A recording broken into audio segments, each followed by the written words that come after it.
বনদীপ কিচেনলৈ সকলোকে স্বাগতম জনাইছো। আমি আজি ভেজ পোলাও বনাবলৈ লৈছো। আহকচোন আমি কিদৰে বনাও চাওঁ। এয়া আমি চাউলখিনি ধুনীয়াকৈ ধুই অকণমান তিয়াই থলো। তিয়াই থোৱাৰ পিছতে ইয়াতে আমি লৈছো কিচমিচ, কাজু, তেজপাত, ডালচেনি, ইলাচি, লং আৰু গোটা জালুক। তাৰপিছতে আমি লৈছো পিঁয়াজ কাটি লৈছো, দুটা পিঁয়াজ আৰু ফ্ৰেঞ্চবিন, গাজৰ, আদা নহৰু অকণমান কাটি লৈছো। আদা নহৰুটো অপচনেল হয়, আপোনালোকে ইচ্ছা কৰিলে দিব পাৰে, ইচ্ছা নকৰিলে নিদিবও পাৰে।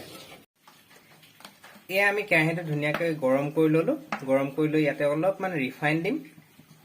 ৰিফাইন দিয়াৰ পিছত তেলখিনি যেতিয়া গৰম হ'ব তেতিয়া আমি পিঁয়াজখিনি ধুনীয়াকৈ ৰঙচুৱাকৈ ভাজি ল'ম। আমাৰ তেলখিনি ধুনীয়াকৈ গৰম হ'ল। গৰম হোৱাৰ লগে লগে আমি পিঁয়াজখিনি দি দিছোঁ। পিঁয়াজখিনি ধুনীয়াকৈ ৰঙচুৱাকৈ ফ্ৰাই কৰিম। ফ্ৰাই হ'লে আপুনি বহুত উতলাই থ'ব। পিঁয়াজখিনি আমাৰ ইয়াত ধুনীয়াকৈ ৰঙচুৱাকৈ ভজা হৈ গৈছে। এতিয়া আমি কাঢ়ি থ'ম। আমি পিঁয়াজখিনি ভাজি লোৱাৰ পিছত সেইখিনি তেলতে আমি আদা, নহৰু, গাজৰ আৰু ফ্ৰেঞ্চবিনখিনি ধুনীয়াকৈ ডিপ ফ্ৰাই কৰি ল'ম। আমি এতিয়া সেইখিনি তেলতে আকৌ কাজু কিচমিচখিনি ফ্ৰাই কৰি ল'ম। এই কিচমিচখিনি দি দিয়া হৈছে তাতে একেলগতে কাজু আৰু কিচমিচ। আমি পোলাওখিনি যিহেতু কুকাৰত বনাম, সেইকাৰণে কুকাৰটো ধুনীয়াকৈ গৰম হ'বলৈ দিলোঁ। গৰম হোৱাৰ পিছত তাতে 1 চামুচ ঘি,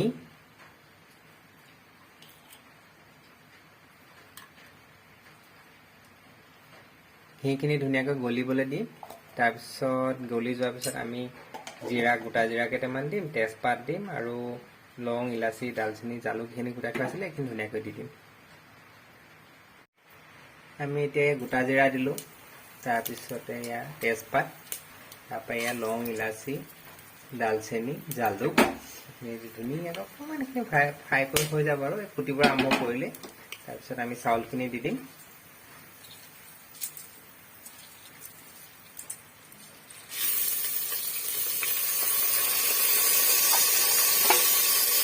আমি এখানে কেৰাটী চাউল লৈছোঁ, আপোনালোকে বাসমতি দিও ট্ৰাই কৰিব পাৰে। ধুনীয়াকৈ লৰাই দিয়া হৈছে। পানীটো তাৰপিছত আমি জোখমতে দি দিব লাগিব, চাউলৰ অনুপাতে পানী। পানীখিনি দি হোৱাৰ লগে লগে আমি এবাৰ লৰাই ঢাকোন লগাই দিম। আমাৰ কুকাৰত একবাৰ চিটি মৰাৰ পিছত আমি বন্ধ কৰি থ'লোঁ। বন্ধ কৰি থোৱাৰ পিছত হাৱাটো গ'ল। হাৱাটো যোৱাৰ পিছত আমি খুলি এবাৰ লৰাই দিলোঁ। লৰাই দিয়াৰ পিছত আমাৰ ডিপ ফ্ৰাই কৰি থোৱা পিঁয়াজ, তাৰপিছতে যোনখিনি আমাৰ কাজু কিচমিচ আছিলে আৰু লগতে যোনখিনি আমাৰ শাক মানে ফ্ৰেঞ্চবিন, গাজৰ এনেকৈ ভাজি থোৱা আছিলে সেইখিনি ধুনীয়াকৈ দি তাতে মিহলাই দিলোঁ। এতিয়া আমাৰ এইখিনি খুব সুন্দৰকৈ মিলাই দিব লাগিব। মিলাই দিয়াৰ পিছত আমি এইখিনি পৰিৱেশন কাৰণে সাজু হৈ যাব। এতিয়া এইখিনি ধুনীয়াকৈ মিলাই লোৱাৰ পিছত তাতে আমি কেইটামান পদুনা আগ দি দিলোঁ। আগকেইটা দি ধুনীয়াকৈ ঢাকোন মাৰি থ'ম। ঢাকোন মাৰি দিলে গোন্ধটো খুব ধুনীয়া হয়, আপোনালোকে ট্ৰাই কৰি চাব পাৰে। এয়া আমাৰ পোলাও ৰেডি। আৰু আমাৰ ইয়াৰ লগত পোলাওৰ লগত আৰু আছে, আপোনালোকক দেখুৱাই আছোঁ। ফাইনেলি আমাৰ চিকেন খাব পৰা হৈ গৈছে এইখিনি। আমি এতিয়া খাবলৈ উলিয়াইছোঁ আৰু।